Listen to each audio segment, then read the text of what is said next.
Boa noite. Estamos começando mais um Roda Viva pela TV Cultura de São Paulo. O entrevistado desta noite diz que os fracassos são a glória da sua vida. Segundo ele, os fracassos são muitos. Ele diz, por exemplo, que fracassou ao tentar salvar os índios com quem viveu durante 10 anos. Fracassou ao tentar criar uma história primária para todos os brasileiros e fazer uma reforma agrária. Darcy Ribeiro, nosso entrevistado dessa noite, também acha que não conseguiu criar uma universidade que desse ao Brasil o domínio do saber humano. Mas é certo que nós não estamos aqui hoje diante de um fracassado. Ao contrário, professor, etnólogo, antropólogo, reitor da Universidade de Brasília, ministro de Estado no governo João Goulart, escritor, romancista, vice-governador do Rio de Janeiro, criador dos famosos CIEPs de Leonel Brizola, Darcy Ribeiro fez de tudo e fez bem. Superou, inclusive, um câncer de pulmão, marca final de seu exílio durante o regime militar. Não contente com tudo isso, Darcy Ribeiro se elegeu senador pelo Estado do Rio de Janeiro.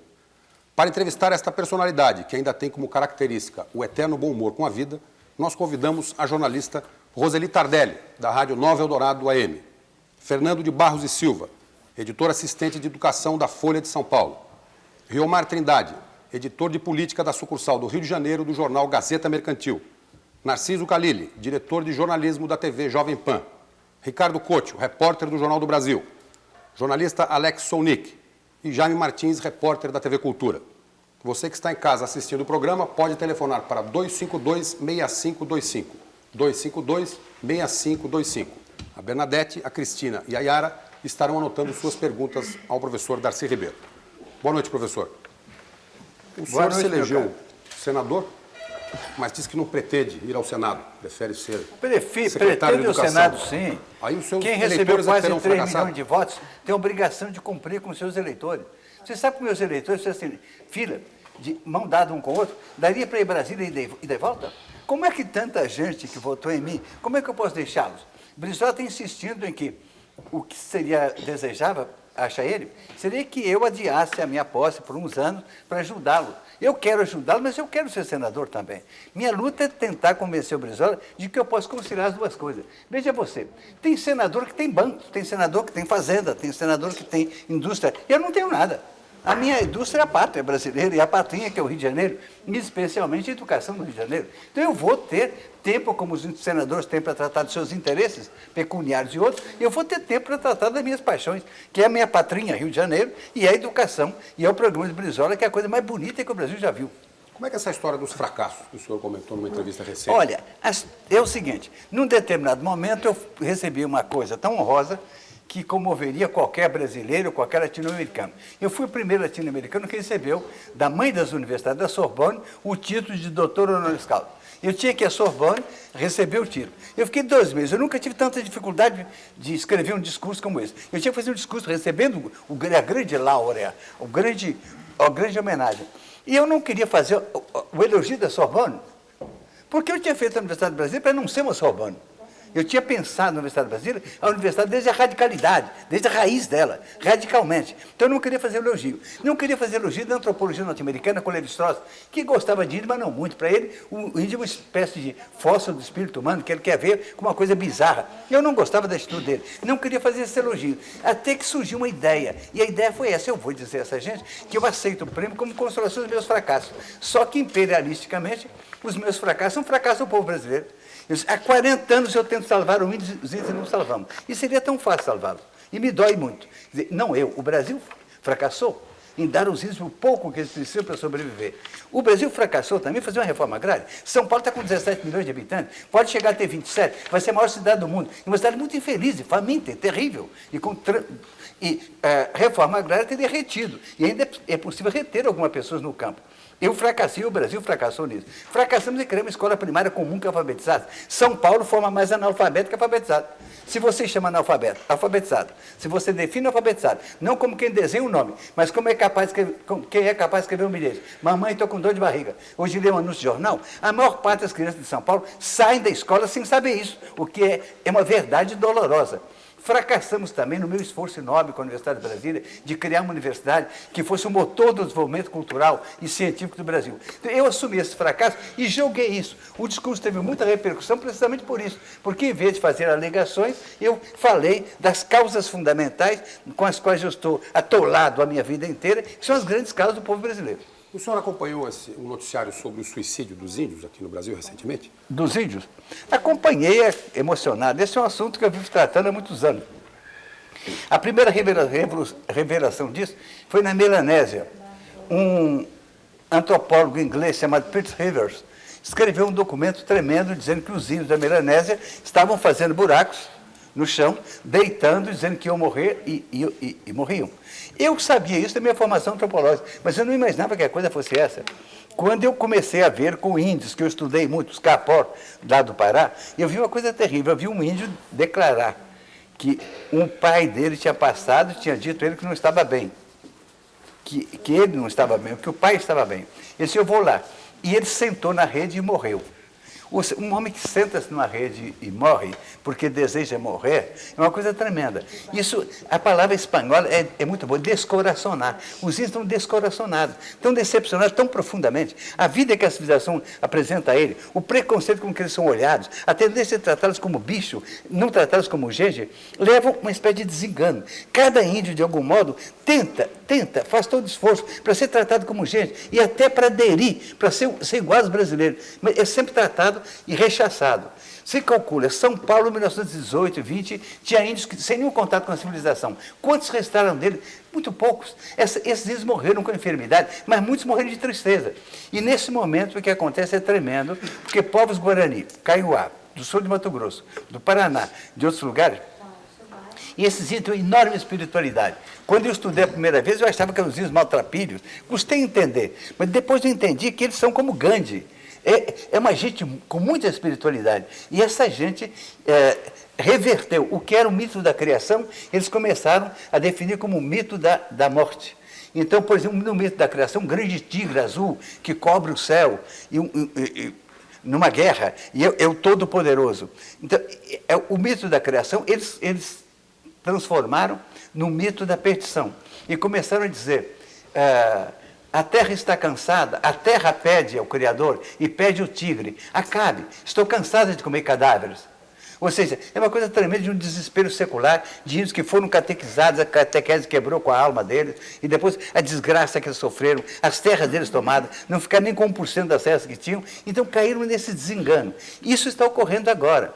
Então, isso é importante, isso. Tantas mortes de gente inocente que morreu porque a vida não vale a pena, precisamos chamar a atenção. O que nós precisamos fazer para que a vida vale a pena para os índios? Primeiro, respeitar as terras que são deles, e eles não precisam nem de 1 por 10 mil das terras do Brasil, eles tinham tudo, um pouquinho de terra, não é o governo que nega, não, as leis mandam dar, a Constituição manda dar, é o fazendeirinho, o canalinho ali do lado, que quer aumentar a fazenda dele contra a fazenda dos índios, é uma gente muito boçal que acha que o índio é uma espécie de bicho, que pode ser caçado, ou que tem obrigação de vir para a civilização, e eles só sabem ser eles mesmos. O que os índios pedem é garantia da posse tranquila das terras, das matas, das águas onde eles vivem. E o direito de viver segundo seus costumes, sem alguém entrando nas suas terras para tomá-las.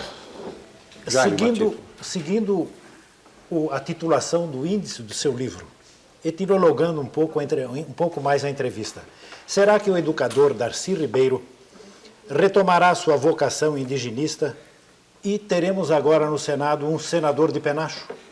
E nesse sentido, o que é que o senhor achou do ato? Eu vou usar a vida inteira. Nesse sentido, o que o senhor achou do ato do presidente Collor, sexta-feira, iniciando a demarcação das terras indígenas e anunciando a revisão da tutela do índio no Brasil? Olha, eu acho muito importante que o Collor vá lá. Mas quem é que moveu o Collor? Qual é a mola que está atrás disso? É a opinião pública mundial. A única coisa que defende os índios é a opinião pública mundial e nacional. A nacional começou agora a se comover, mas é a opinião pública mundial. Chegou um ponto que o mundo todo está perguntando, por que vocês continuam matando índios? E eu sempre digo, não é o governo que está matando, não é o exército que está matando, é uma competição, mas estão sendo mortos. E eu estimulo, tanto quanto possível, que a opinião pública internacional reclame. E essa reclamação chega, por exemplo, a ponto de que o BIR, o Banco Mundial, diz, não empresta mais dinheiro se vocês vão liquidar os índios. Então o Collor e o governo brasileiro, em função de razões materiais dessas, começam a se preocupar e foi feito um esforço, que ainda é muito pequeno, para demarcar para cada tribo um território. Agora, o ato que ele foi fazer lá, você calcula, em 1952 começou esse ato, porque estavam no Xingu os irmãos Vilas Boas, que são os heróis de São Paulo. Eles estavam lá e tinham salvado aqueles índios. E eu, com eles, queria ver se conseguia salvar mesmo. Então, procurei o Getúlio e consegui do Getúlio que reservasse uma área imensa, 3 milhões de hectares, que era para os índios do Xingu. E veja só, mas o argumento com o Getúlio foi esse: se eu falasse de índio, ele não se comoveria. Mas eu disse: olha, presidente, é preciso que os netos dos nossos netos, vejam a natureza brasileira. Os fazendeiros estão entrando aí, boçais, estão tocando fogo em tudo. Quando você toca fogo, desaparece até as bactérias que fazem a terra ficar viva. Nós não podemos estar destruindo um pedaço do Brasil, no centro do Brasil, que tem florestas e tem índios que sabem manter a natureza, porque só comem macaco, não comem quase nenhuma outra caça, e índios com uma cultura muito bonita. Se o senhor reservar um pedaço grande, nós podemos ter certeza que um brasileiro do ano de 5.000, do ano de 6.000, veja o que era a natureza prístina. E por isso é que o Getúlio se comoveu e foi feito aquilo. Pois bem, isso é 52, feito por mim, com os irmãos Vilas Boas e com Noel Nuttall. Pois bem, então só agora que saiu o documento. Só agora a Collor foi lá e assinou. Isso podia ter sido assinado há muito tempo. Dizer, Alex Sonic, só um pouquinho, só o Alex Sonic estava esperando antes, o Ricardo, em seguida você, por favor. Bom, primeiro eu queria cumprimentar o Darcy, que agora em 5 minutos deu uma explanação incrível sobre todas as coisas, então, que até intimida a gente fazer pergunta, Darcy. Mas eu queria te perguntar de uma outra coisa, não dos índios. Outro dia eu li no jornal que uma deputada do seu partido, PDT, chamada Beth Aziz, do Amazonas, pelo que eu li no jornal, ela foi prestar solidariedade na embaixada do Iraque, ao Iraque, né? Então, eu queria saber se essa é uma posição do partido, o que você acha disso, e qual é a posição que você tem nessa guerra do Iraque contra o mundo. Você me leva para o Iraque, rapaz, o assunto estava muito bom. Aqui o negócio é muito confuso. Você quer uma conversa sobre o Iraque? Eu queria saber o que você achou da visita da Beth e prestando solidariedade ao Iraque, né? A visita da Beth, o quê? Sim, a Beth foi à embaixada do Iraque outro dia em Brasília para prestar solidariedade ao Iraque nessa guerra. Né? Eu acho que ela fez muito bem, porque no fundo é o seguinte: toda a imprensa mundial está toda concatenada para nos mostrar que o Saddam é um bandido completo e que o Bush é aquela maravilha, né? Então, os meninos norte-americanos que foram apanhados lá apresentam tão machucados, coitadinhos. Esses machucados, quantas pessoas machucaram jogando bomba lá embaixo? De repente, ninguém se comove com os milhares que morreram debaixo das bombas que esses aviões superpoderosos estão liquidando, triturando um país e triturando um povo. Mas levaram, tem muita gente no Brasil inteiro, no mundo inteiro, comovido, coitados, os pilotinhos, coitadinhos, foram maltratados, talvez debater, deram palmada nele. Ora, a coisa não está correta. Eu quero manifestar solidariedade aos pilotos norte-americanos, de certa forma, que estão sacrificados, que caíram lá. Aos norte-americanos que estão condenados, porque os norte-americanos pensaram que ia terminar essa guerra em 4 dias. Depois pensaram 4 semanas. É capaz de durar 4 anos. Eles já estão contando que são 6 meses. Isso vai durar 4 anos. É muito complicado. O Bush meteu a mão num negócio muito ruim. Ele se meteu no Vietnã. E a coisa é muito feia. Agora, o que está atrás desse quadro que a gente tem que tentar entender? Há uma parcela imensa da humanidade que é o mundo muçulmano. O mundo muçulmano, se você compreende, todo o Magrebe, que é o norte da África, toda a Ásia Menor, todo a norte da Índia, que é o Paquistão, até a Indonésia, tem uma população imensa de domínio muçulmano, que é de 1.000 milhões. É 1 bilhão de pessoas. Essas pessoas todas, é uma civilização que está oprimida há anos. Essa foi a mais bela civilização do mundo, do ano 800 até o ano 1400. Mas como todas as grandes civilizações, um dia ela caiu. Ela caiu e entrou em feudalismo. Virou pequenos nódulos locais. E os ingleses pegaram e liquidaram aquilo, os franceses também. Houve uma primeira reação contra isso de uma civilização muçulmana árabe que quer restaurar-se. A primeira restauração, que o mundo descreveu como um bandido, era um Nasser, que conseguiu tomar o canal de Suez e fez um papel muito bonito. A segunda tentativa foi o Ayatollah. O Ayatollah, para nós todos ocidentais, era uma pessoa extravagante, era uma coisa assim, de uma religiosidade enorme, estranho. Mas ele também, o que ele queria? Ele queria dar força para a unidade dos povos muçulmanos. Atualmente é o Saddam. O Saddam é chamado em árabe por uma expressão que significa santo guerreiro. A imagem que tem dele é que o povo brasileiro tem por um São Jorge. Você calcula, se aparecesse no Brasil uma figura que o povo começa a saber como São Jorge, é uma coisa séria.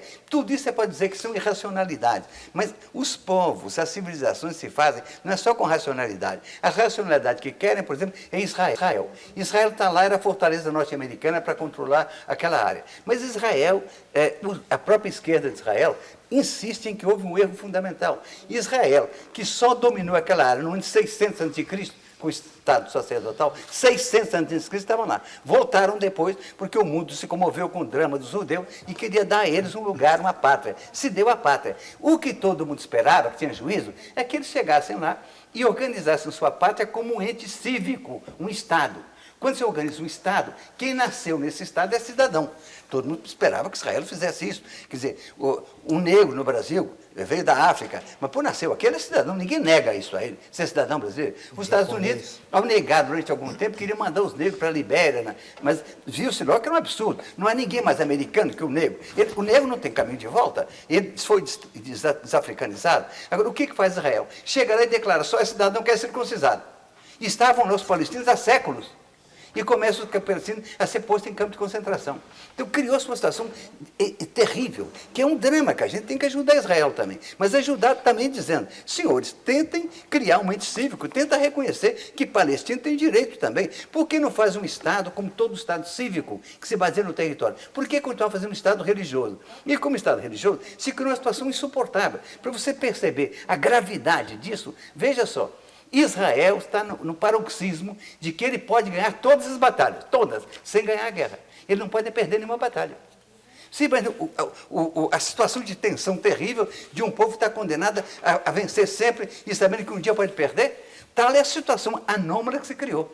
Então, essa situação é anômala, como é anômala também o esforço dos povos muçulmanos para levantar sua cabeça, para se organizar. Foi a mais bela civilização. Você fala, por exemplo, que a nossa civilização ocidental é herdeira da civilização grega. Mas na Idade Média ninguém sabia de Grécia nenhuma, não sabia nem de Roma. E a Europa feudalizada esqueceu de tudo. Quem levou a civilização grega foram os árabes. Quando você fala em matemática, é possível fazer alguma conta com o número romano?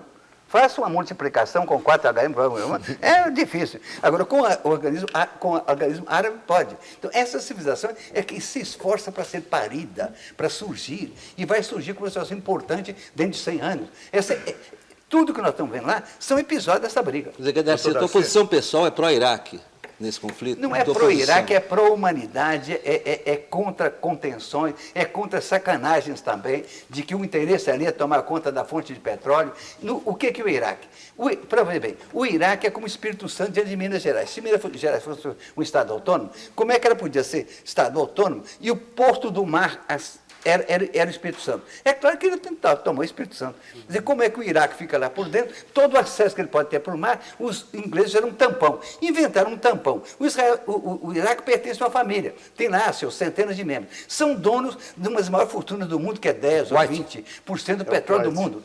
Então, é claro que é uma coisa errada. Para os ingleses era conveniente para aquele Estado tampão. Como um dia, com muita sabedoria também, os ingleses ajudaram a colocar o Uruguai como Estado tampão. Para nós é até útil. Para não haver guerra do Brasil com a Argentina, criou o Estado tampão. Mas, no caso, lá era muito mais complicado. E é claro que os árabes é que têm que tratar disso, têm que encontrar um caminho. Mas os norte-americanos, em função de que se o Saddam vence, se o Saddam não é atacado, os norte-americanos tinham autorizado o Saddam a ocupar o Kuwait. Depois voltaram atrás. Por que voltaram atrás? Porque Israel pôs a boca no mundo. Esse homem com esse exército aí vai ser uma ameaça para o mundo. E, sobretudo, a Arábia Saudita disse os norte-americanos, nós pagamos a despesa da guerra, damos trilhões de dólares para vocês. Por quê? Esse Saddam vai acabar chegando aqui na Meca. E se ele chega na Meca, a Meca, na cidade sagrada, Kaaba, da Arábia Saudita, cada muçulmano são 1 bilhão. Tem uma vez na vida que ir lá. Então, essa é a cabeça espiritual de uma civilização tão importante quanto a cristandade. Professor, bem, ele tinha medo, o rei lá, o Fayal, ele tinha medo de que Saddam tomasse aquilo. Então, é uma luta muito complexa. Uma luta muito complexa em que está sofrendo o povo que está sendo triturado por essa guerra técnica. A guerra técnica me dói muito. Quer dizer, falavam que é cirurgia. Mas você faz cirurgia para salvar a vida, não é para matar. Senador, que cirurgia é essa? Deixa eu só tentar organizar, por favor, a entrevista, que nós já estamos com quase 20 minutos de programa e só conseguimos fazer 2 perguntas. Então, eu vou aqui. O Ricardo Cocho tem uma pergunta e depois a Rosane Tardelli, por favor. Se o senhor puder ser um pouquinho mais breve, por favor. Ricardo Couto. Darcy, eu queria sair da guerra do Golfo Pérsico e voltar um pouco para a guerra brasileira, o que o senhor disse antes. Você falou dos muitos fracassos do nosso país, da morte dos índios. Não são só os índios que estão morrendo. O Brasil, às vezes, lembra, eu queria que você desse uma interpretação como antropólogo, certas pessoas que não dão certo na vida. Né? Pessoas que têm tudo para dar, que estudaram em bons colégios, têm boa família, se vestem bem, têm alimentação e não dão certo por algum motivo. A impressão que dá, no limiar do ano 2000, é que o Brasil não deu certo. É um projeto de país que não deu certo.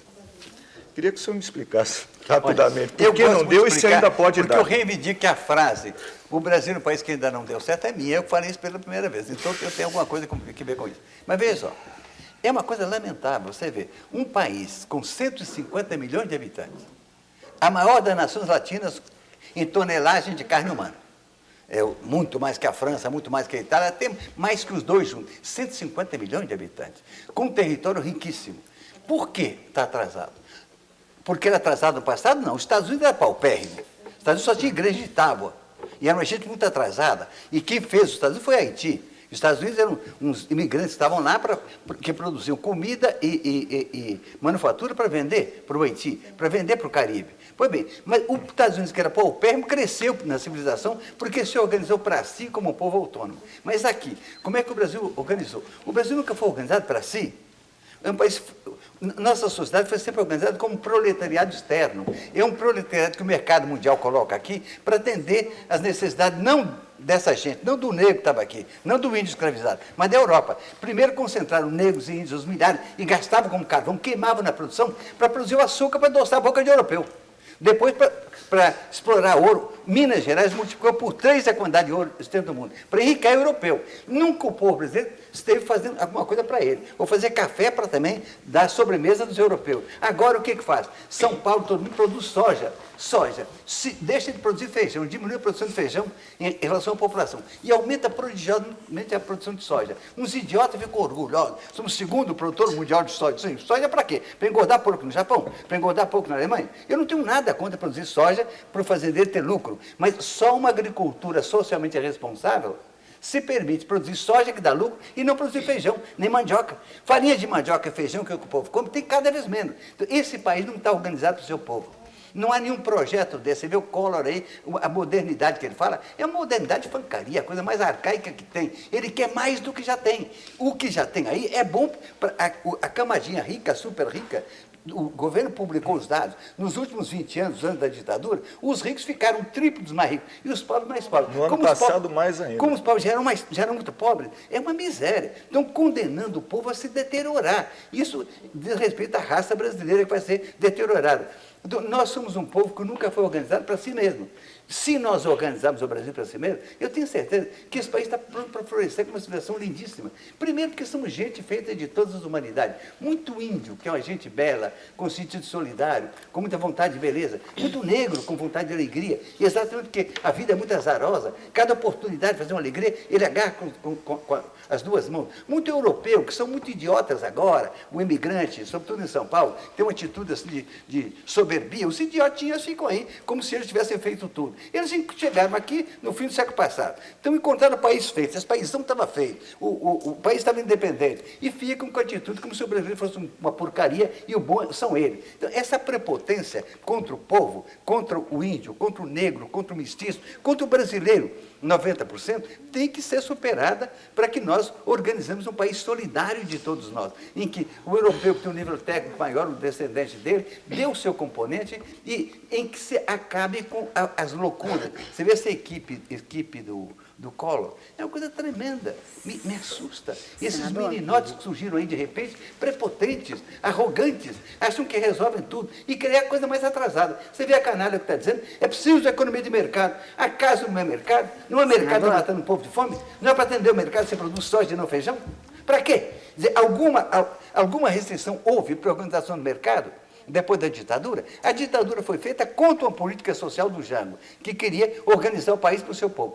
O golpe foi dado por isso. A Veja publicou, há semanas atrás, um inquérito do Ibope, em que se verifica que o Jango, quando caiu, no dia que caiu, tinha 70% do apoio do povo. A reforma agrária tinha mais de 70% de apoio. Quer dizer, eles fizeram um golpe para impedir a reforma agrária e para impedir o controle das multinacionais, que ficaram aí, que dominaram tudo. Esses banqueirões que enriqueceram incrivelmente.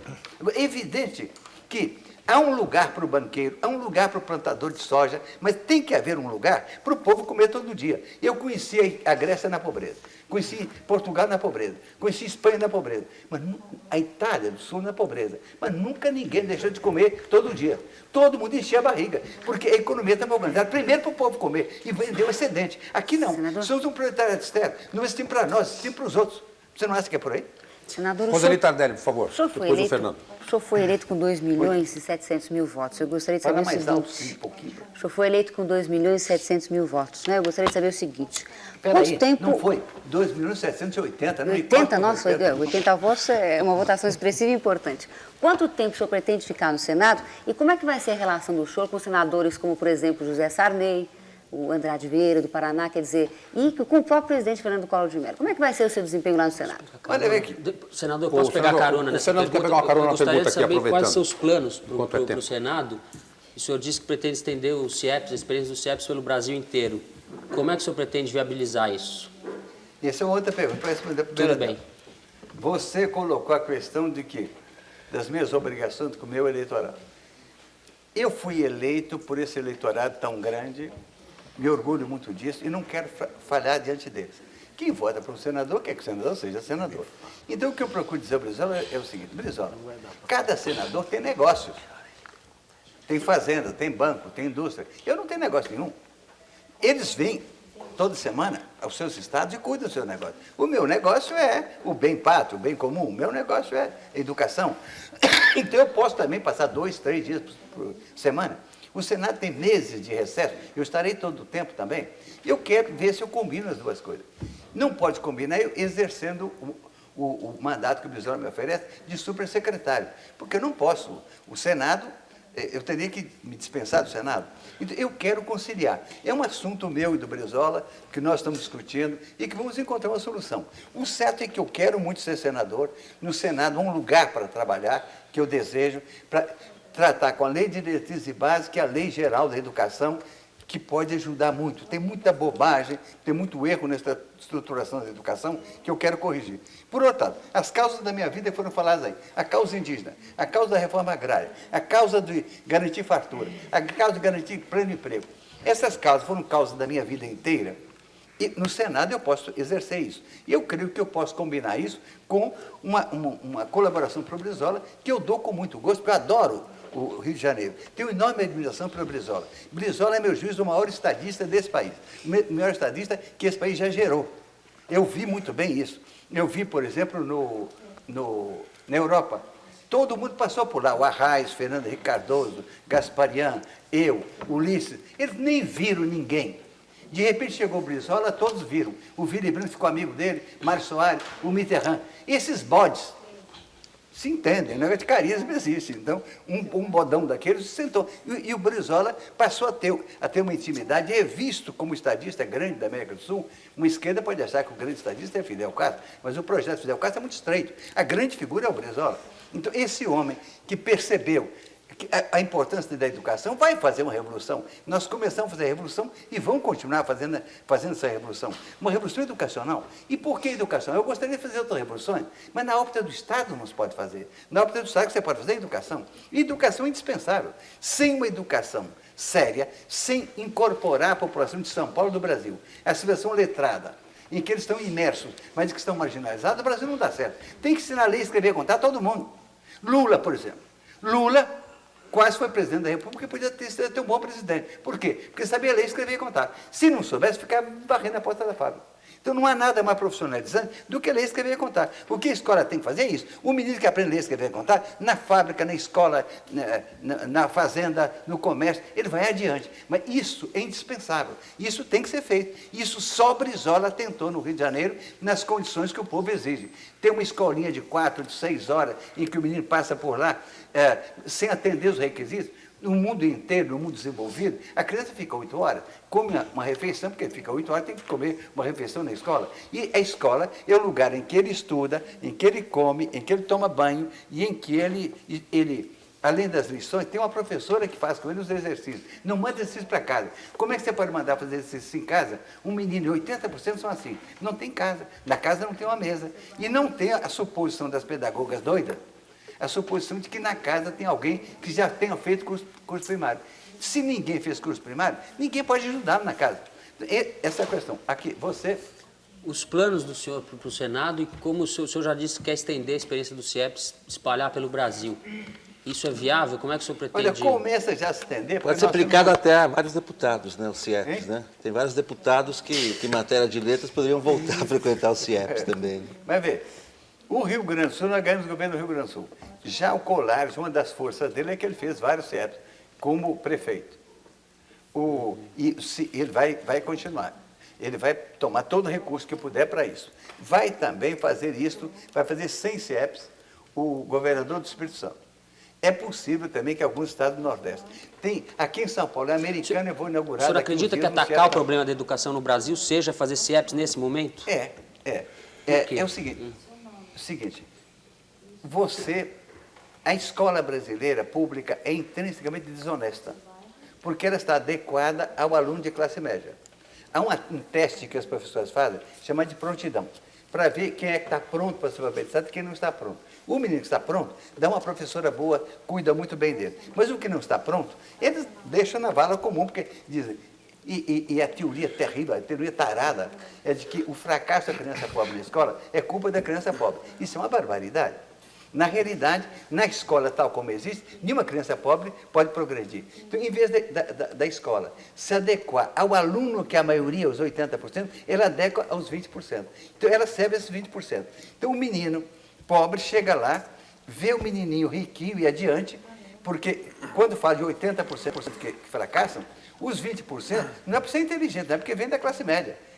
Tem casa em que todos leem, em que falam de leitura, tem material de leitura, tem revista, tem jornal. E ele chega na escola com metade da coisa. Aquilo tudo que ele tinha em casa, a escola tem que dar a ele. Então, em lugar da escola pública, que está destinada a toda a população, em vez dela tomar o menino, que é fraco, para ajudá-lo, ela deixa na vala comum, porque aí vai tratar daquele que está pronto. Isso é de uma desonestidade intrínseca. Para sair dessa desonestidade, você tem que criar como CIEPS. No CIEPS, o menino entra, passa o dia inteiro, de manhã ao chegar, ele toma. No mundo inteiro só dá o almoço. Porque o café da manhã, o breakfast na França, o breakfast nos Estados Unidos, o petit déjeuner na França, o xoxô no Japão, o menino come essas coisas. O menino come lá, não precisa comer na escola. Mas a gente que reclama como que eu tenha dado isso. De que barbaridade. Eu dava uma fruta, podia ser uma laranja, uma maçã, uma banana, um pão com manteiga, um copo de leite, às vezes de soja, se não desse bem para ele o leite de vaca, e café. Custa tanto, não pode dar isso. E é claro que o menino chega com fome, comiam aquilo avidamente. Tem um almoço. A fome era tal, meu caro, por exemplo, galinha. Quando serve galinha, os meninos comiam toda a galinha possível, comiam de vomitar, porque também queriam comer tudo, porque não acreditavam que outro dia ia ter galinha. Só depois de uma semana é que não precisava comer tudo. Então, é uma coisa de um lado linda. E aí eu quebrei vários cristais importantes. Havia um cristal que me preocupava muito. Uma ideia desenvolvida no Chile, segundo a qual o menino que não comeu nos 3 primeiros anos tem um estrago mental que não recupera mais. Nós verificamos certo que não é assim. Se você alimenta esse menino, dá ginástica, atenção e carinho, em 6 meses ele pega os outros. Então isso é uma coisa muito importante. Essa meninada não está perdida. Então é como o bezerro. O bezerro pode ficar sem comer, quando você dá comida a ele, o menino restaura. E essa foi uma descoberta muito importante. A outra é que se pensava que os meninos com a vitaminose não enxergavam. Então eu mandei fazer exame de vista para todos os meninos. E verifiquei que 2,5% é que tinha problema. E esse 2,5% se concentra com óculos que custa 13 mil reais. Ora, e demos a todos eles. São coisas que têm que ser feitas. Professor. Só o seguinte, o Brasil não deu, é de perguntar por que o brasileiro é tão tarado no tratamento do povo, não cuida de que ele come e com as crianças, não cuida com a educação. Por que é tão tarado? A única explicação que eu tenho é que nós fomos o último país, junto com Cuba, a acabar com a escravidão. E a nossa classe de dirigente, dominante, ainda tem a mentalidade de senhor de escravos. São netos, bisnetos de senhor de escravos. E considera o povo uma espécie de carvão para queimar na produção. E tem um desgosto por ele. Brizola, no Japão não tinha isso, porque todo japonês tem um olhinho meio doado, igualzinho. Então o nobre japonês sabe que os outros eram iguais a ele, podia até ensinar. Mas aqui esse brancão, olha para o negro, mulato, como sendo inferior. Esse preconceito que há aí, e achava que não tinha jeito. Dá jeito. Esse país tem que ser feito com o seu povo moreno, tal como ele é, e que é perfeitamente recuperável, mas tem que se gastar nisso. Tem que se dar toda a atenção à educação. Professor. Isso é que eu vou fazer em 2 planos. Não só no plano de transformações legais no Rio, em Brasília, que são várias, mas levando adiante o programa do Brizola e, sobretudo, ajudando a quem quer que seja que queira fazer certo. Narciso Calil tem uma pergunta para o senhor, depois o Vilmar. Narciso, suas ordens. Falar um pouco de política, professor. Vamos lá. Não sou muito bom nisso, não. O Brizola acabou de fazer uma visita ao presidente Collor e não fez nenhuma crítica. Foi um entendimento civilizado. E o senhor, recentemente, numa entrevista ao Jô Soares, que depois foi reproduzida nos jornais, fez rasgados elogios à ministra da Fazenda, ministra da Economia, a Zélia. Essa menina é formidável. Isso, exatamente. E ela tem todo o direito de várias coisas e A tal. expressão do senhor a respeito da Zélia foi: essa menina é formidável. Mas eu estou querendo saber o seguinte, uma nova postura do PDT em relação ao governo federal? Não. E como é que o senhor concilia as críticas que o senhor acabou de fazer? O senhor desceu o sarrafo agora há pouco. Aí. Os meninotes do Collor. Meninotes e coisas desse tipo. Como é que se concilia o presidente do seu partido conversando num nível de estadista com o presidente que tem esses ministros que o senhor chama de meninotes? É uma nova postura, um novo jeito, ou vamos cair de novo nessa geleia que é a política brasileira? Não, isso é arrogante. Mas vê lá, eu gosto muito de meninotes e meninotas. Assim, se eu sei. Não tem nada, não gosta de velho. Tá ótimo. Mas veja, o Nelson Carneiro fez a campanha eleitoral toda dele, dizendo que o povo devia votar nele, porque ele podia ir com um pratinho, pedir um dinheirinho aí ao Collor. E nós dizíamos, olha, um governador do Rio não tem que sair com pratinho a pedir ninguém. E o Rio não precisa de favor nenhum de ninguém. O Rio é um estado rico, vai ser mais rico ainda, e não precisa de favor de ninguém. O Rio precisa daquilo que ele tem direito. É como São Paulo também. São Paulo tem que pedir, tem direito. Quando o dinheiro federal vem para cá, o que vem porque deve a São Paulo. E São Paulo não tem que estar agradecendo, não tem que se humilhar, não. Então, na realidade, há 2 entidades que o povo criou. O seu Collor, que eu não votei nele, mas que foi o presidente, está eleito, nós temos que respeitar como coisa eleita. E outro que é o Leonel Brizola, que pensa o oposto dele. Mas tem 2 funções, tem 2 mandatos, e nesses 4 anos tem que conviver. Então, a primeira coisa do Brizola foi fazer uma visita. Não é de puxa-saco, não. Uma visita de 2 homens de Estado para tratar de questões. E foi uma visita boa, séria, do tratamento da órbita federal, da órbita estadual, em que o Brizola, inclusive, acho que foi mais exitoso que os outros governadores, porque levou uma lista de coisas. Não, o governo federal está sabotando o Rio de Janeiro há anos. Por exemplo, a Light. A de São Paulo virou Eletrobras, vocês venderam. Nós queremos comprar a Light do Rio, tal como vocês venderam a de São Paulo. Por que discriminação de não nos dar no Rio o que vocês deram a São Paulo? Por que fazer da Light do Rio um centro de exploração da Eletrobras que escorcha o povo do Rio de Janeiro e que representa um atraso? Por que não nos dá a oportunidade que fez São Paulo? É uma cobrança. Outra cobrança. Por que em São Paulo vocês deram aos paulistas essa beleza de TV Cultura, onde nós estamos falando agora, e em todos os estados entregaram as TVs educativas aos estados, exceto no Rio? É uma discriminação? É uma bandalheira? Por que vocês querem agora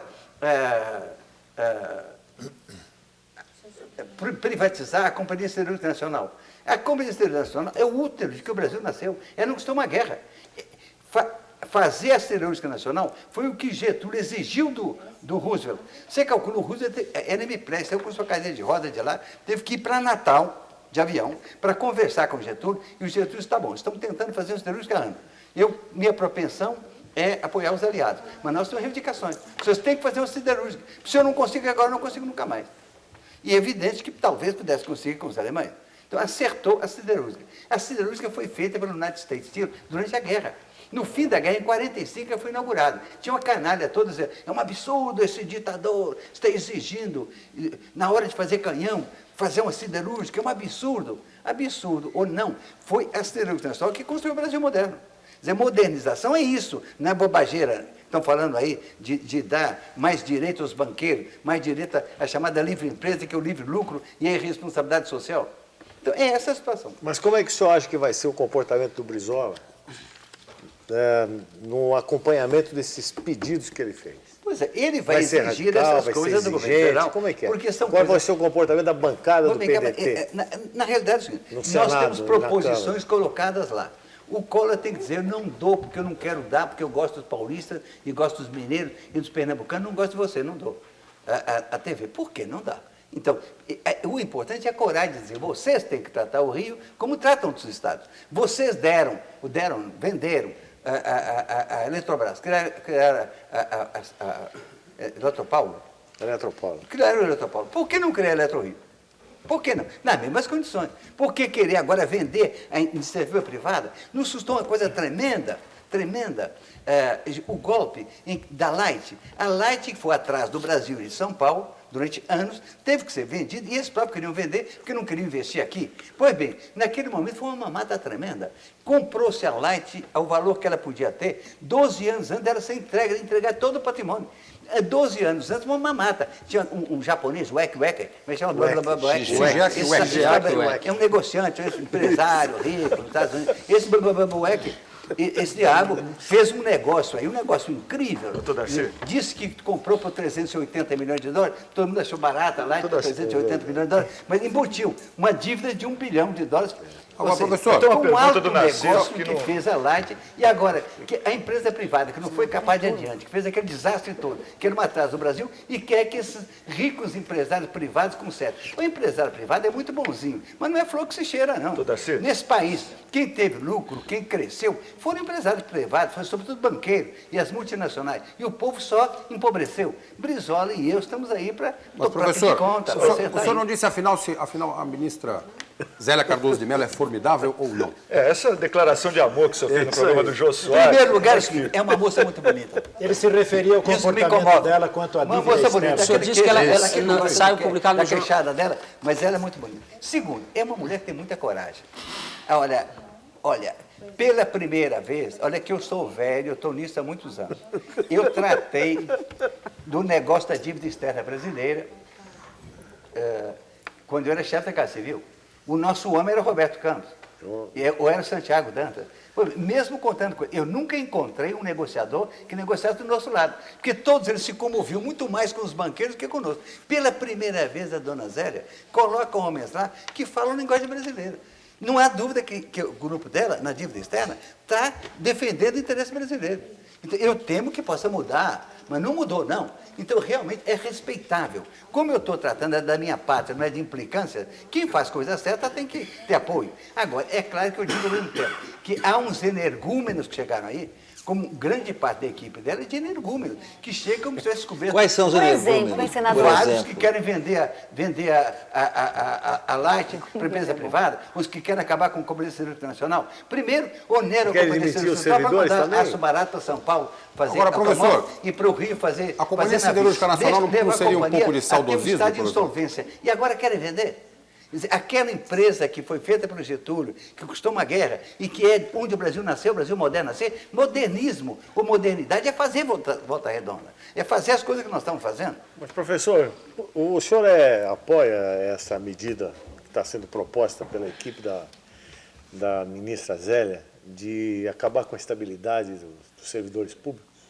Não apoio. E a maior parte das coisas dessa equipe eu não apoio. Não apoio pelo seguinte, há uma tara contra funcionário público, que é uma coisa que é paulista. Você lembra o Gênio Quadro? Uma tova de desespero para os funcionários, que chegavam na repartição, mandava cortar os pontos, todo mundo tinha que chegar às 8 horas da manhã. Era um horror. Isso não melhorou muito a administração de São Paulo, mas tinha um efeito que os operários todos gostavam muito que eles chacoalhassem os funcionários. Mas como é que vai fazer para acabar com esse volume enorme de servidores aí? Há que fazer. Por exemplo, o Brizola nunca despediu ninguém. Tenta-se fazer uma triagem. Você pega gente que não está trabalhando, em muito lugar está 3 vezes mais do que é necessário. Pega essa gente, faz um depósito, e ele fica ganhando um pouco menos, e vai tirando à medida que ele encontra um lugar em que ele possa trabalhar. Talvez um diretor de grupo sirva mais para ser varredor de porta. Tem que fazer recalchutagem. O que não pode fazer é com a boçalidade de dizer, eu vou despedir 500 mil pessoas. Olha, essas pessoas têm filhos, têm família, 500 mil significa 2 milhões de pessoas. E tem feixe eclé na boca. Ó, meu filho, feixe eclé, até o colo não dá emprego outra vez. Não tem, essa gente vai passar fome. Está desesperando todo mundo.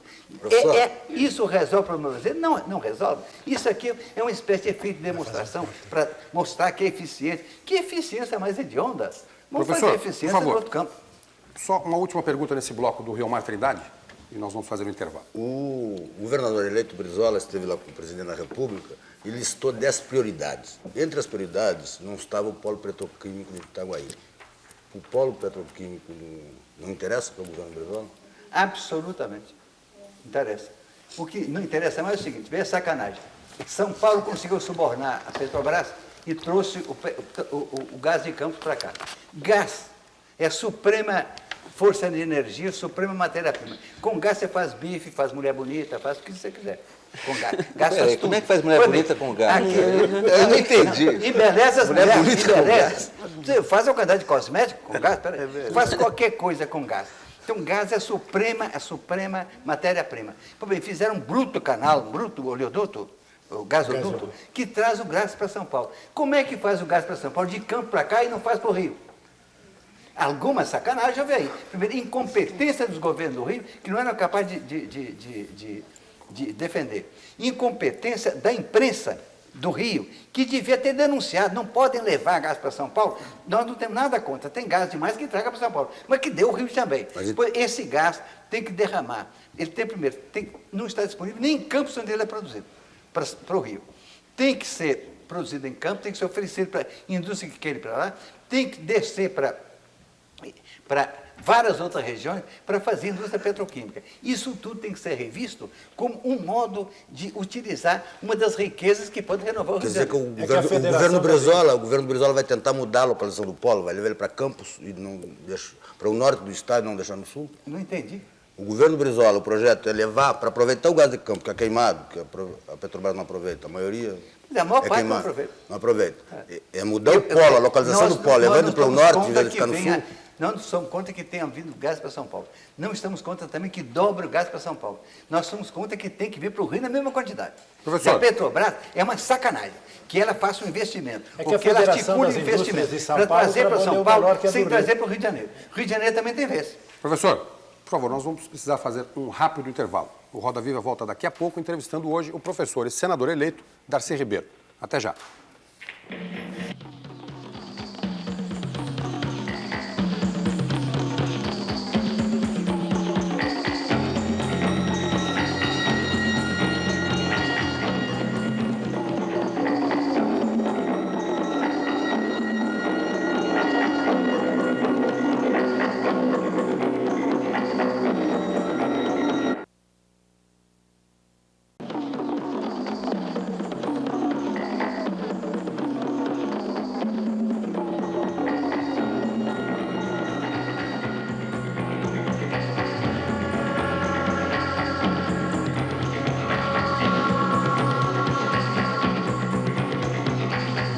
Voltamos com o Roda Viva, que hoje está entrevistando o professor e senador eleito Darcy Ribeiro.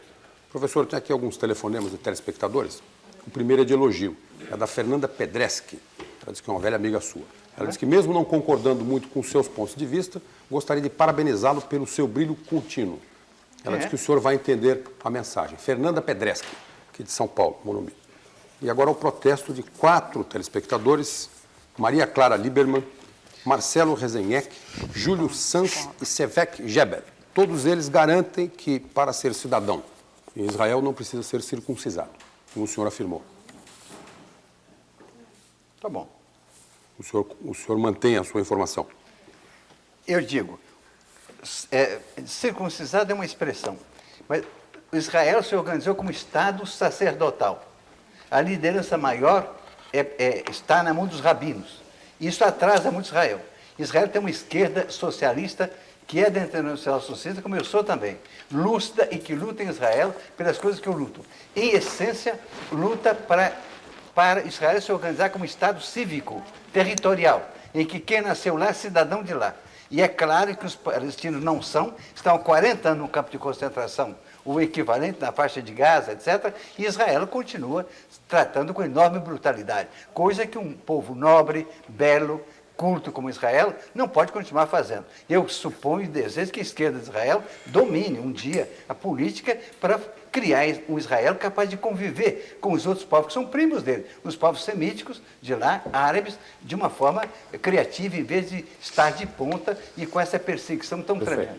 Agora, no intervalo, eu comentava ali o senhor estava comentando com o Alex Sonic, e o Alex Sonic dizendo que o senhor está falando muito mal de São Paulo, atacando muito São Paulo. Ele queria saber, e eu faço essa pergunta ao senhor agora, ao vivo, no ar, se isso já é um prenúncio da briga futura entre São Paulo e Rio, ou entre Leonel Brizola e Quércia, os dois nitidamente com pretensões presidenciais. Olha, eu sou amigo dos dois, mais de futuro. Brizola, mas também do Quércia. Eu estive aqui, eu trabalhei muito com ele no Memorial. O senhor é mineiro também, né? Aprendi a admirá-lo como administrador competente, lúcido, fez o Memorial. O Memorial tem essa coisa mais importante. O Memorial também vai fazer de São Paulo uma capital das Américas, da América Latina. São Paulo até agora o que fazia de importante era uma Bienal, ficou ridícula, são quilômetros de quadros, em geral quadro ruim, é uma coisa horrorosa, ninguém aguenta mais ver aquela Bienal. De repente São Paulo larga esse eurocentrismo, essa subserviência da Bienal e passa a assumir-se como América Latina. E cria essa coisa linda que é o Memorial, é a obra arquitetônica mais importante do mundo moderno, que é um feito. Assim como Congonhas, do Aleijadinho, é sempre visitada, São Paulo vai ser visitada como obra de arte pelo Memorial. Tem essa coisa que é o pavilhão da criatividade, que 20 a 30 mil pessoas visitam todos os dias. Visitam muito mais que os museus de arte de São Paulo, que são os melhores. Mas que tem também tem grandes quadros Eletropaulo, clássicos. tem o Polo Mas Petroquímico, o tem povo não é capaz de gasoduto. ler um Portinari, mas é capaz de ler imediatamente o artesanato. Então, de um lado, eu acho que Quércia fez um bom trabalho. Agora, a sua pergunta no cerne dela. São Paulo e eu. Veja lá, eu sou São meio Paulo, paulista. o senhor e o eu Rio. sou meio paulista e reivindico. Quércia, Eu tenho Brizola direito e de o falar senhor. mal de São Paulo, porque Só eu me lembrar formei uma aqui. coisa, o Escocete, Eu me formei professor, aqui. só lembrar uma coisa. O governador Moreira Só completar Franco isso, só- tinha a mesma posição. Eu queria completar o negócio de São Paulo, para mim é importante. Eu me formei em São Paulo, eu adoro São Paulo. Eu ando em São Paulo com dores, por vezes, bobagem. Por exemplo, a coisa mais estúpida do que o tratamento que São Paulo dá aos dois rios mais importantes do Brasil, o Tietê e o Pinheiros, viraram canal de carregar merda, né?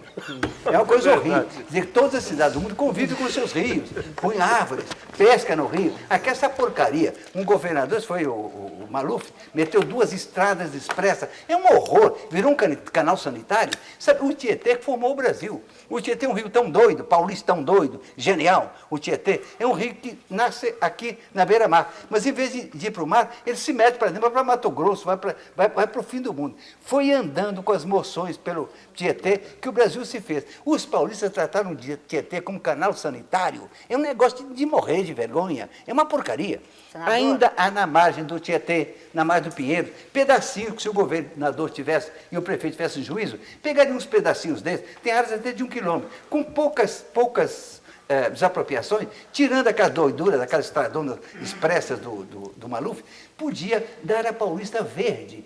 O mundo todo quer verde. São Paulo é a cidade que tem menos verde no mundo. Uns imbecis em São Paulo. É a força do capitalismo. Eu digo, a força do capitalismo é Londres, que tem 100 vezes mais verde que São Paulo. Força do capitalismo é Paris, com imensos bosques. Força do capitalismo é Berlim, é o Rio de Janeiro. Agora, aqui é asfalto. Paulista chegou a um ponto tal, coitadinho, que um dia eu fui ver um amigo que disse que tinha uma casa com uma paisagem formidável. Eu subi a paisagem dele, era difícil na frente. Eu disse, meu cara, não é paisagem, isso é uma porcaria. Difícil não é paisagem de ninguém. Paisagem é verde, é espaço. Então, Mas aqui, existe antagonismo entre São Paulo e Rio?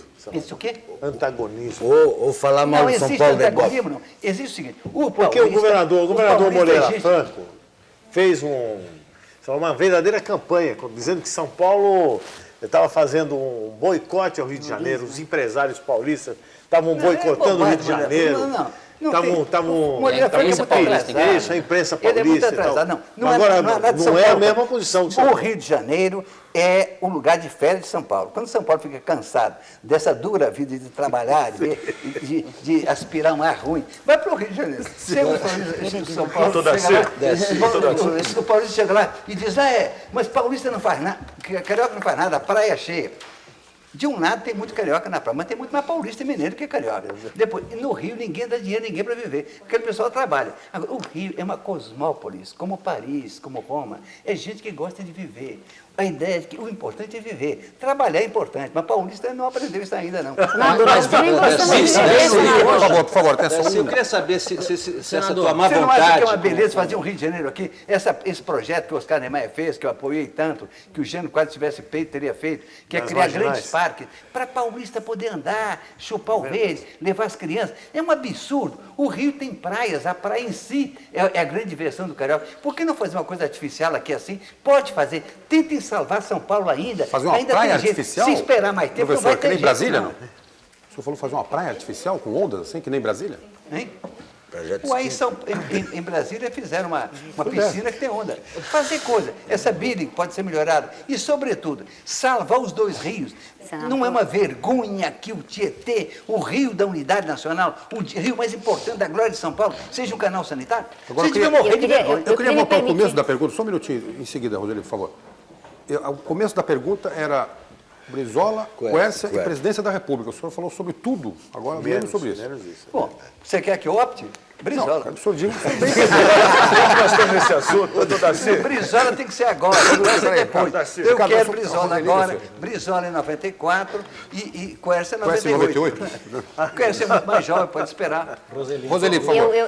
Eu democraticamente gostaria de discordar do senhor, dizer que eu, por exemplo, sou paulistana, gosto muito do verde, gosto muito de São Paulo. Eu queria informar o senhor que, por exemplo, o Jaime Martins sabe bem disso, a rádio que eu trabalho, a Nova Eldorado, está numa campanha para despoluir o Tietê, uma campanha que tem tido adesão de muitos paulistanos, Olha, eu baianos, te dou um beijo, cariocas, quando sair etc. daí, eu vou te dar um beijo muito carinhoso. Tá bom. Porque, olha, é importante que São Paulo tome na mão isso. O Rio Tietê, nas escolas falam da importância dele. E vocês tratam com um esgoto de... Tratávamos, nós fomos, acho que não fomos nós Eu que passei tratamos, hoje, eu vi hoje. Está lá, é um canalzão de porcaria, com duas estradas ao lado. Ninguém pode aproximar. Quem é que vai pescar naquela porcaria? Quem é que vai levar a namorada lá? Vargem Fede? cego. Não, tá muito ruim. Vocês têm que fazer uma senador, batalha. Darcy, Uma só batalha pela ordem, por séria. favor, só um Veja pouquinho pela ordem. O Oscar Ricardo Niemeyer Couto. fez umas sugestões para o Quércia, para o Jânio, que por que a Erundina não, que é uma mulher inteligente, por que ela não dá um pouco de verde? O que interessa no mundo hoje é o verde. O mundo O está dólar é interessado verde também, na professor. produção, está interessado no gosto de viver, Também está interessa. interessado na beleza da vida, na harmonia, da viver com a natureza. Como é que São Paulo pode não ter isso? São Paulo é tão importante. Essa coisa de São Paulo tem 17 ou 18 milhões de habitantes, vai ter 30, vai ser a cidade maior do mundo, maior que o México, maior que Pequim, uma cidade triste, famélica, horrível. Se continuar assim, então é preciso ter a coragem de pegar áreas inteiras, fazer bosque.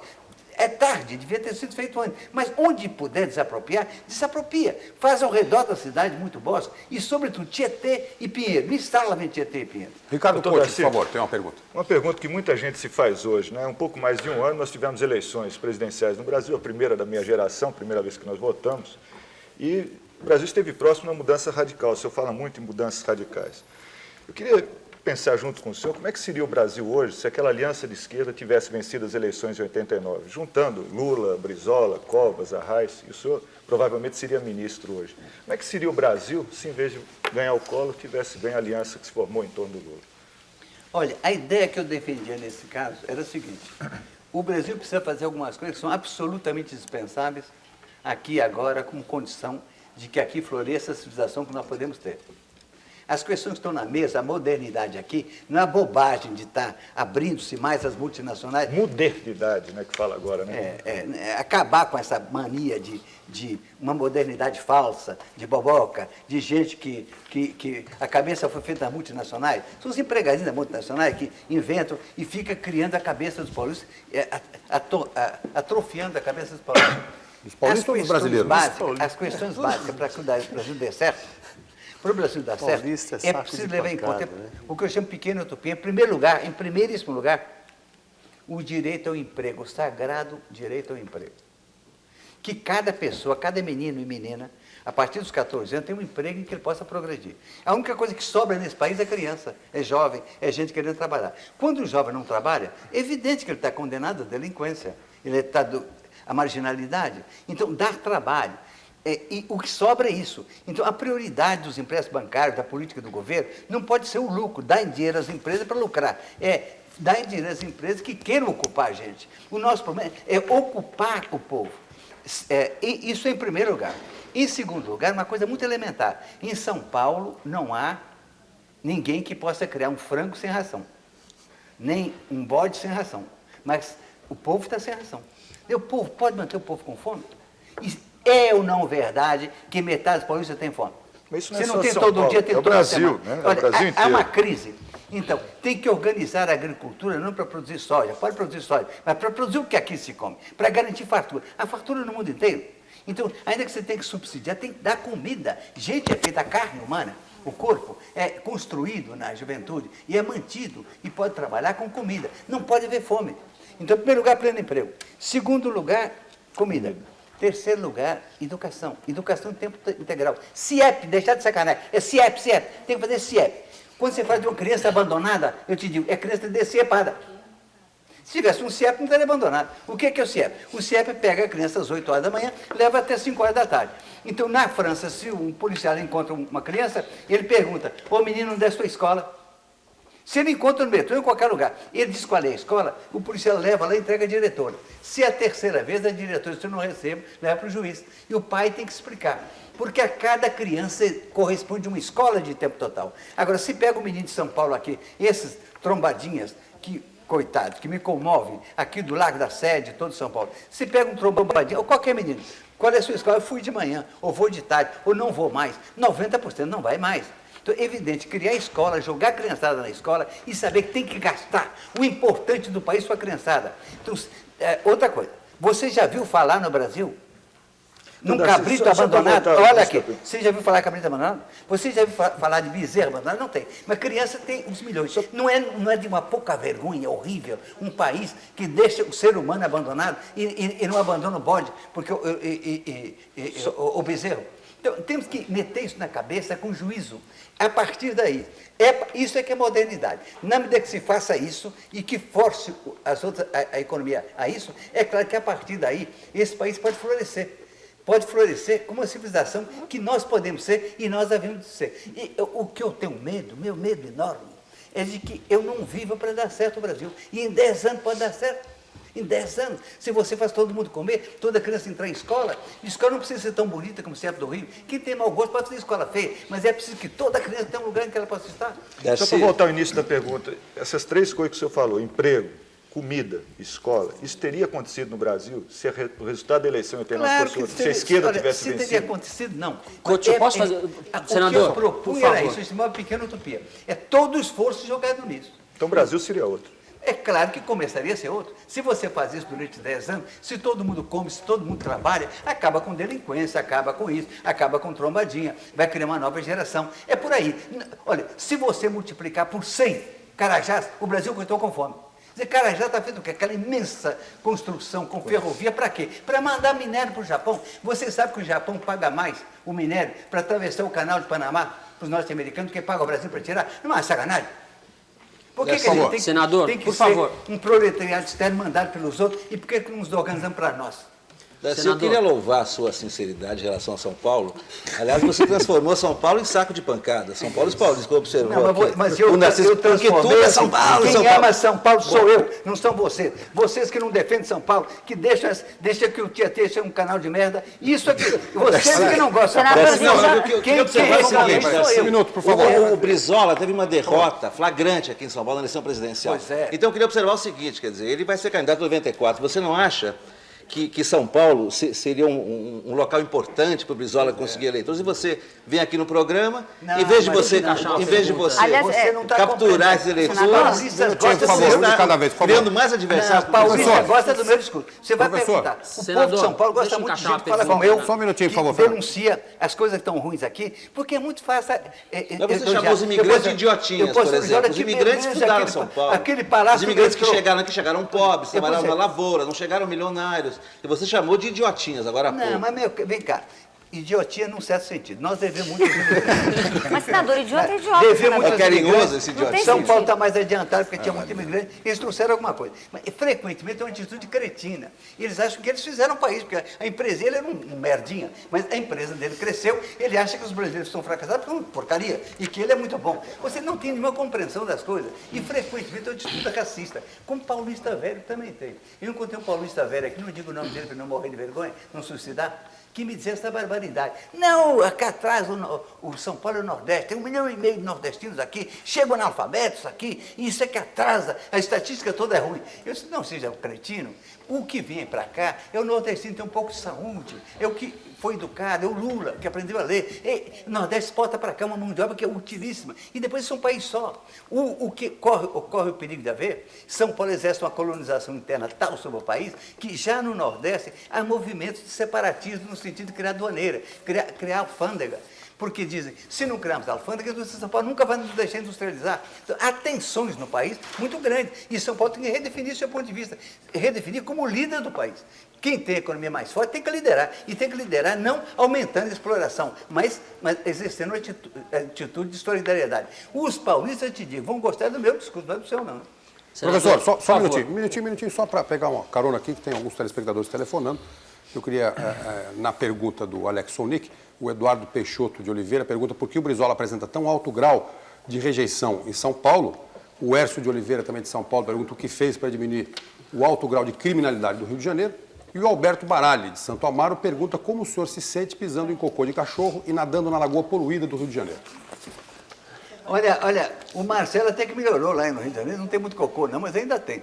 O Rio de Janeiro está cheio de defeitos. Só que a província mais bonita da terra. Você sabe, o Rio de Janeiro Deus fez à mão. Num dia que ele estava bem-humorado. Outros lugares não fez quando estava de bom humor, não. Então aqui é uma beleza, é uma montanha que entra pelo mar adentro, formando praias enseadas. Vai haver a Conferência Mundial de Ecologia, que é o lugar mais bonito do mundo, é o Rio de Janeiro mesmo. E nós vamos viver disso, viver de turismo, viver de mostrar as belezas do Rio. Então isso, de um lado, é o Rio de Janeiro. Agora, quando você fala... A rejeição do Brizola em São Paulo. A rejeição. São Paulo sempre votou mal. São Paulo votou no Ademar. Rouba mais fácil. São Paulo elegeu o Quércia, que o senhor disse que é seu amigo, São por Paulo exemplo. votou no Jânio Quadros anos, que era o populista típico, fazia o discurso que o povo quer para fazer a política da classe dominante. São Paulo nunca foi bom de voto, não. Nós tivemos muita dificuldade aqui com o trabalhismo. São Paulo votou no Getúlio. O senhor vai acabar que nem o São Pelé, Paulo votou no Getúlio. O brasileiro não sabe votar, o senhor acha que o paulista não sabe votar? No Jango São também. Paulo votou muito no Getúlio, respeito o Getúlio. Votou também no Jango. Mas agora, como Brizola, votou muito mal, porque teve muitos candidatos em São Paulo. A maior parte dos casos não era nada de muito brilhante, né? Mas como é que o Brizola vai fazer reação em São Paulo?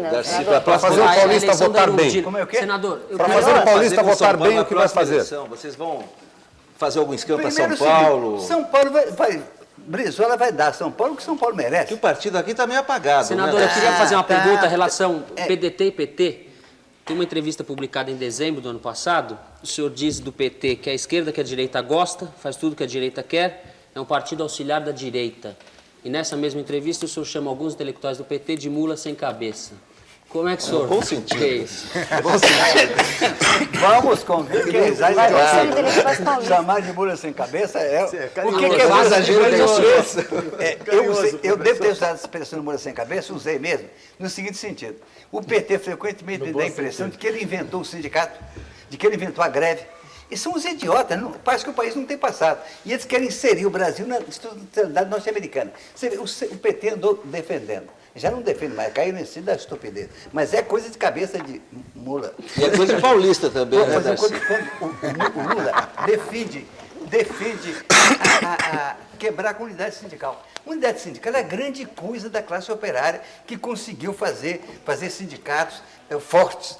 Quebrar a comunidade sindical é um suicídio. Isso por quê? Porque o PT também é um partido de sacristia. Como o negócio de sacristia, a Igreja Católica gosta de ter seu sindicatinho católico. Então ficam nessa conversa que é besteira. Isso é besteira. A outra besteira. Até o Collor e o Lula estavam defendendo acabar com o imposto sindical. Aí o Lula caiu em si e disse, não podemos ficar com o Collor, porque era uma estupidez. O imposto sindical pode ter deformações, porque é bom que cada operário dê o dinheiro. Mas os operários do Brasil, a não ser a aristocracia operária das multinacionais, a não ser essa, qual é o operário que pode pagar o seu sindicato? Se não houvesse um sistema como esse sistema de manter o sindicato, seria muito pior. Então, agora estão caindo em si. O que eu quero é que o PT assuma a história brasileira, sabendo que a partir da nossa institucionalidade e a partir do que o operariado conquistou até agora, que nós vamos progredir. Não é ficar com com nostalgia, com saudade do contrato coletivo de trabalho, dos sindicatos variados que você encontra na Itália e que encontra nos Estados Unidos. Senador, professor Jaime Nesse Martins, sentido, tem uma pergunta, por favor. Só para completar, deixa eu dizer uma coisa. Eu gosto muito dos quadros do PT. A minha grande aspiração é que PT e PDT se unam. O PT tem uma qualidade de quadros intelectuais, de quadros ativos, de militantes, que nos faria muito bem. Nós teremos que criar um dia uma esquerda que funda essas duas esquerdas. O PT é forte na aristocracia operária, naquela que pode ser sindicalizada e que é forte. Nós somos fortes no outro, no proletariado, na marginalidade, na gente do fundo. Se juntarmos essas duas coisas, será muito mais forte. E quando eu falo mal do PT, é dizendo, menino, vem para cá. Porque é o seguinte, o PDT é um partido cheio de defeitos, só que é muito melhor que os outros. PDT tem Menos em duas São sem Paulo, cabeça né? também, Senador, senador. Menos em São Minutinho, Paulo. por favor. São Paulo Por favor. grande não existe. O senhor que Por foi o favor, grande Jaime Martins, companheiro, por favor. o senhor que foi o grande companheiro de Anísio Teixeira, o senhor que liderou os preparativos para a criação da Universidade de Brasília, foi seu primeiro reitor, o senhor que foi ministro da Educação, como vê a Universidade Brasileira hoje? Com uma tristeza atroz, inclusive a minha Universidade de Brasília. A Universidade Brasileira hoje, na maior parte dos casos, o professor faz de conta que ensina e o aluno faz de conta que aprende. Se a universidade não fosse importante, podia continuar nesse jogo. Mogi das Cruzes podia ter a maior Universidade de São Paulo, vendendo diploma, podia ser essa fancaria, mas é um absurdo. Educação superior é fundamental. Um dos poucos aceleradores do progresso é o domínio da ciência e o domínio da técnica. É preciso dar uma virada muito séria na universidade. O que cresceu no Brasil não foram as universidades públicas. As universidades públicas se retiveram no espírito elitista, achando que quanto menos aluno, melhor aluno formava, o que é bobagem. É sobre grandes massas que se faz o ensino. E onde tinha grande investimento em pesquisa, de professor mais competente, é pouco aluno. Os professores, você pode dizer que são mal pagos, mas para o que eles trabalham, são muito bem pagos. Trabalham muito pouco. A Universidade de São Paulo tem muito mais professor do que qualquer universidade do mundo com o mesmo número de alunos. E tem um rendimento muito menor. A Universidade do Rio de Janeiro é 1000 vezes pior ainda. Então, é preciso levar a sério. Alguma coisa o Rio tem pior que São Paulo. Universidade é importante para o país e esse problema tem que ser levado a sério. O que a ditadura fez foi multiplicar escolas pagas, fazer de conta, isso é uma fancaria. Você veja, na Rússia ou na Inglaterra, tem curso por correspondência. Mas o curso por correspondência, o menino recebe de 300 a 400 páginas por semana que ele tem que estudar. E faz exame, tem que aprender aqui. Esses cursos aqui de Mogi das Cruzes, alguém tem que aprender alguma coisa? Mas só Senador, São Paulo tem Isso é uma dificuldade, situação. Darcy. No Rio é a mesma coisa. O ensino privado do Rio é igualmente ruim e é pior. E as 3 universidades de São Paulo são melhores que as do Rio. São muito melhores, as públicas. Mas ao redor das há uma públicas discussão. privadas, Por favor, na quantidade só um também são pouquinho. privadas. Não confundir com o Só um pouquinho, Alex, por favor. Senador, Gilmar e a Roseli, por o favor. senhor, quando foi secretário da Educação do Rio, numa entrevista em 86, quando o senhor era candidato ao governo do Estado, eu estava na Folha de São Paulo, o senhor me disse que o UERJ era a sua vergonha da sua administração. Então, o senhor fala muito de educação, mas o senhor teve oportunidade de dar um melhor tratamento para o UERJ. Olha, Quando está no executivo é diferente? Quando está... Não, está muito ruim. Eu fui chanceler da UERJ. Eu, como vice-governador, o Bizarro me deu o cargo de chanceler da UERJ. E eu tentei tudo. Eu só não tentei uma coisa, eu não intervi. Porque intervenção universitária é uma coisa muito penosa. Você tem que ter paciência para levar anos, mas é melhor ter paciência do que chegar lá e mandar um sargento tomar conta da universidade, não pode. Então, eu nunca fiz a intervenção. Mas um projeto que eu tinha para a UERJ, primeiro, o Brizola me deu 100 vagas de catedrático. Eu queria fazer concurso para 100. Como o Rio é muito desejável e o salário era muito mais alto que os outros estados, esses 100, porque a universidade você faz com gente, com cabeça, esses 100 pessoas melhorariam a qualidade da universidade. Pô, a universidade se fechou, porque eram 100 abrindo concurso ex ofício, porque os cargos estão ocupados, o professor nunca fez concurso. E, sobretudo, o professor aposenta e é recontratado. Então, a acumulação de coisa ruim é terrível. Eu nunca consegui que a universidade votasse isso, porque os professores que estavam lá foram contra. Eu queria também dobrar a matrícula da UERJ. Dobrar no primeiro ano, para dobrar no primeiro ano, leva 5 anos para aumentar. Eu queria dobrar no primeiro ano e fazer o seguinte, cada curso teria que ter um mínimo de 30 alunos. E tinha que colocar lá os melhores que encontrassem, não os gênios que eles procuravam, não. essas coisas, e eles, em nome da qualidade do ensino, impediram isso. Então a universidade está esclerosada, está ruim, tem muita dificuldade. Não se compara, é a única universidade estadual nossa que tem muita verba, inclusive, não se compara com a de São Paulo, que é muito melhor. São Paulo tem problema também, visivelmente, mas não se compara, é muito melhor que a nossa. A Roseli Tadelli, por favor. Senador, eu queria retomar a discussão política com o senhor. O senhor disse o seguinte, que PT mais PDT mais os partidos comunistas formam aí a soma do futuro político para o Brasil, né? Por que não se consegue hoje uma unidade, digamos assim, da esquerda brasileira? Falta mais maturidade para o PT, para o PDT, olha, os partidos no Rio, comunistas? já todas as esquerdas menores estão conosco. Falta o PT. O Brizola, por exemplo, vocês viram, o Brizola perdeu a eleição por 350 mil votos, podia ter sido ele que se vocês, paulistas, tivessem dado uns votinhos ele teria enfrentado o Collor, talvez tivesse ganho. O Lula não conseguiu ganhar, mas o Lula ganhou de nós. Agora, quando nós fizemos a nossa eleição agora, era de esperar que eles nos apoiassem. Não só lançaram um candidato próprio sem nenhuma possibilidade. Sabia que enfrentar o Brizola não tinha nenhuma possibilidade. Mas, então, quando eu fui candidato, eu posso dizer que eu perdi por causa do PT. Se o PT tivesse votado em mim, ele sabia que não ia ganhar. Por que não apoiar um grupo por uma animosidade, a animosidade que o Brizola é populista? O que é populista? Esse conceito que os intelectuais de São Paulo enchem a boca dessa bobagem. O que é populista? Populista devia ser Adhemar de Barros ou Jânio Quadros. Quem faz o discurso que o operário quer para servir a classe dominante. Será populista Getúlio Vargas, que foi levado ao suicídio, que ia criar a Eletrobras? É populista Jango, que foi posto para fora, que foi derrubado, porque ia fazer reforma agrária com todos os multinacionais? É populista Brizola, que é o homem que mais claramente quer passar o Brasil a limpo? Isso é uma estupidez. Que populismo é esse que eles falam? O que eles chamam de populismo não será o popular? Não é um grupelho intelectual fechado em si? E o que nós queremos é uma unidade. Já oferecemos a mão estendida a eles várias vezes e continua estendida. Será uma grande coisa no Brasil a união. Por exemplo, eu sou senador hoje. Não estaria aqui como senador se o diretório do Rio tivesse aceito a proposta do Brizola, que era eleger Lula senador pelo Rio. Sabia disso? O Lula até aparentemente queria. O diretório do Rio vetou, porque queriam apresentar um candidatozinho de vagabundo que não tinha uma possibilidade. Queriam, porque são mais anti-brizolentos que a direita. Então, são força auxiliar da direita. Por isso eu digo, o PT se comporta como a esquerda e que a direita gosta.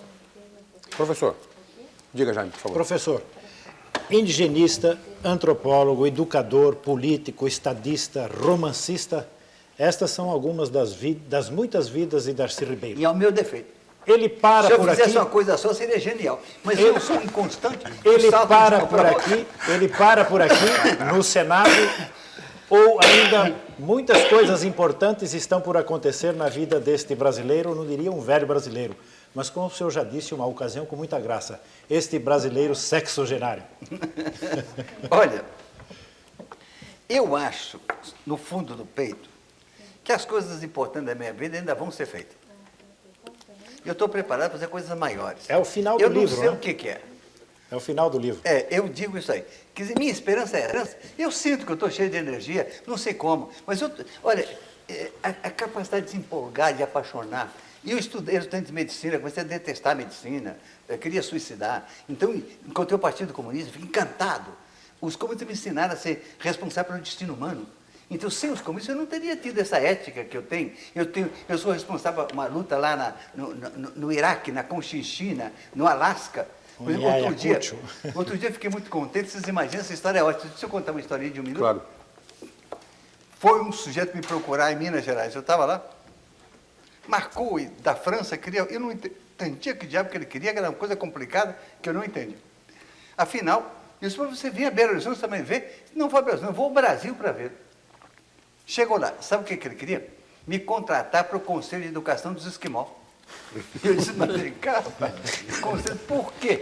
Porque nós estamos procurando alguém que seja um educador, seja um antropólogo. O senhor é antropólogo, educador. O que nós encontramos é o senhor, queremos que o senhor vá para lá. Eu disse, mas qual é o problema? Tem 100 e tantos mil esquimó que recebem muito dinheiro de uma base atômica que os norte-americanos pagam um aluguel a eles. Tem muito dinheiro. E é um problema muito sério, que tão ricos, dentro dos iglus de gelo a 40 graus abaixo de zero, Eles têm televisão e videocassete, mas só querem ver um filme de sacanagem, só filme erótico. E não acreditam que vale a pena ler. Para que ler? Então, que nunca fosse dar um jeito. Mas eu não sou capaz de dar jeito em esquivar o que está com essa mentalidade. Ele insistia que ao menos fosse lá. Aí eu disse, olha, meu caro, você pode morrer de pneumonia dupla. Eu não, porque eu tenho só pulmão. Assim que ir lá aquele frio, não vou. Não. Mas no plano político, o que mais importante poderia acontecer na vida desse brasileiro? Eu gosto que as pessoas apelem para mim, sabendo que eu estou com o coração aberto e que eu gosto de trabalhar. Eu sou homem de causa, a causa indígena, a causa da educação, a causa dos esquimós, toda a causa me comove e eu vou fazer isso. E eu acho que há muita coisa para fazer. Eu tenho uma esperança profunda de, enquanto vivo, ver esse país florescer com a civilização que ele pode ser. O Brasil tem tudo para ser uma civilização muito mais importante que essa porcariada de país que está por aí na Europa, Estados Unidos. Nós podemos ser muito melhores. Primeiro que somos feitos de mais humanidade, muito negro metido na nossa carne, com a coragem do negro, com a alegria do negro, a alegria que sai exatamente do perigo da vida. Viveu sempre como escravo, sendo morto pelo Senhor, agora ainda, vive na miséria. Quando pode, vai para o carnaval e se exaure de alegria. O índio, com sua capacidade de convívio, com sua solidariedade, com a beleza, com a vontade de beleza que está sempre presente nele, nós estamos cheios de coisas que permitem que esse país, no dia que todo mundo comer, todo mundo tiver emprego, toda criança se educar, isso vai florescer com uma civilização bela. Isso é meu orgulho, mas o meu medo é que desde 20 anos, algum intelectual tenha feito meu discurso, dizendo que o Brasil não deu certo. É preciso dar certo. Professor, é urgente dar certo. Professor, por favor. O senhor falou há pouco em alegria em função do perigo da vida, falou um pouco antes que tem medo de não viver para ver esse país dar certo. O senhor, no exílio, o senhor veio ao Brasil com câncer praticamente para morrer. Era a notícia que se tinha, o professor Darcy Ribeiro está voltando ao Brasil com câncer praticamente incurado. Deixaram entrar por isso, porque achavam que deixaram o senhor entrar porque o senhor estaria vindo para morrer.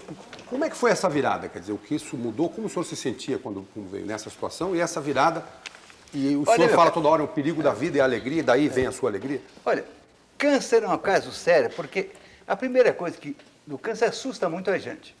E eu vi que tinha câncer, o médico não disse, mas a cara dele é tão particular. Câncer tem um prestígio tal que eu vi na cara do reitor que aquele era câncer. Então fui para Paris fazer o exame. Quando eu verifiquei o que era, os médicos ficaram danados porque eu não quis me operar lá e disseram que a intelectual não se pode dizer que tem câncer porque é suicida. Achavam que eu ia suicidar. Não vou suicidar. Eu vou ter esse cavalo para ver minha mãe, para o Brasil, para sair do exílio. E vim para cá. Agora, o câncer é uma coisa terrível porque é um enfrentamento com a morte. Você descobre que é mortal. Então, todos nós pensamos que somos invulneráveis, que tem uma carapaça. De repente entrou uma certa... Podia ser no meu primo, no meu melhor amigo, mas em mim. Não é? Você se sente com uma injustiça tremenda. E com um certo receio. Eu vou ser apagado, eu vou morrer. É terrível. Agora, simultaneamente com isso, dá a você, no meu caso, dá uma vontade de viver, de lutar contra aquilo feroz. E eu enfrentei o câncer com toda a vontade de viver. Eu me lembro que eu estava sentado no hospital, quando entrou uma médica, e disse, olha, professor Darcy, estava sentado com meu irmão. Não pense que as pessoas não estão visitando, aqui esteve o Lúcio Costa, vários amigos seus, mas a polícia não deixa ninguém entrar. Por isso é que não tem visita. E eu vim cumprimentar o senhor, e apertou a mão do meu irmão, porque quem estava com cara de câncer, meu irmão. Meu irmão estava num abatimento, eu estava com vontade de viver, o gosto de estar no Brasil, e estava com ele lá. O câncer pode ser vencido pela vontade de viver, o desejo de viver. Isso é a coisa mais forte, né? E o senhor, essa alegria que o senhor tem hoje, quer dizer, é uma transformação eu acho que em função dessa... Eu sempre fui de uma alegria meio brincalhona. Né? Eu não tenho vocação nenhuma para tristeza. É aquela frase do Carlos Drummond, o gosto de sofrer que tanto me diverte é doce herança Itabirana, é um verso do Drummond. Eu sou mineiro, nunca tive vontade de sofrer. Nunca tive gosto de sofrer. Eu sou propenso para a alegria. Mas eu reconheço o seguinte, o câncer me deu, por exemplo, a possibilidade de ser romancista. Você só pode ser romancista quando você tem uma capacidade de assumir sua carnalidade, sua realidade. Quando você perde o respeito humano, tolo, e é capaz de falar as coisas com as suas palavras. Escrever um romance é a coragem de assumir sua humanidade e criar um personagem em que você se projeta nele e que seu sentimento é mais profundo. Você pode dizer no romance, através do romance, o que você não diz à sua mulher, ao seu melhor amigo, ao seu irmão. Então, mas é preciso ter a coragem de dizer isso. Você não precisa ficar com compostura. Então, quando eu escrevi Maíra, que é o meu romance da alegria de ser índio, do índio, da dor de ser índio, eu consegui comunicar aquilo. Quando escrevi O Mulo, que é um livro também eu reconstituo minha gente, meus pais, meus avós, latifundiários, com uma capacidade tremenda de matar gente, de liquidar gente. É atitude de senhor de escravo, ex-senhor de escravo, que ainda trata o povo com uma coisa ruim. Esse livro é assim. Agora eu escrevi, por exemplo, pouco tempo, um romance da mineiridade, que é uma espécie de autobiografia inventada, que está sendo traduzida agora para várias línguas. E nesses livros todos, eu tenho uma coragem de escrever que eu não teria se não tivesse o câncer. O câncer me jogou em mim na realidade do ser humano, na insignificância que nós somos, né? Nessa coisa preciosa. O senhor é religioso, senador? O senhor acredita em Deus? Hein? O senhor disse numa entrevista que 97% dos eleitores só votam em quem acredita em Deus. O senhor acredita em Deus? Eu não disse isso, foram os eleitores que disseram. Uma pesquisa. Uma pesquisa feita, nós procuramos saber várias coisas. Uhum. O que significava muito getulismo, significava. Significava muito socialismo, não significava. Não sabia o que era. Esquerda, assim, 70% não sabe o que é esquerda e direita, não distingue. Um fator determinante seria isso. Agora, quando a pergunta sobre isso, você votaria em quem não crê em Deus? 97%. Então, unanimidade é Deus. O senhor acredita em Deus? É claro. Seria uma soberba, uma prepotência não acreditar. Eu posso dizer que eu não posso te provar que Deus existe. Né? Eu posso dizer que o Deus está com a dívida comigo, tinha que me acender de fé mais veemente. Mas é claro que eu sou um ser ético. Esse ser ético é um ser que luta pelas coisas por causas impessoais e claro que tem uma atitude diante de uma divindade que eu não posso afirmar que não existe, não posso provar que existe, mas é claro, essa é a minha atitude de profundo respeito, de prostração. Você não é religioso. Por exemplo, inclusive tem a parte sentimental. Eu fui agora à minha cidade, há um mês, morreu minha mãe. Mestra fininha, com 90 e tantos anos, a mulher que mais alfabetizou criança, a vinda principal do nome dela, fui lá para a morte da minha mãe.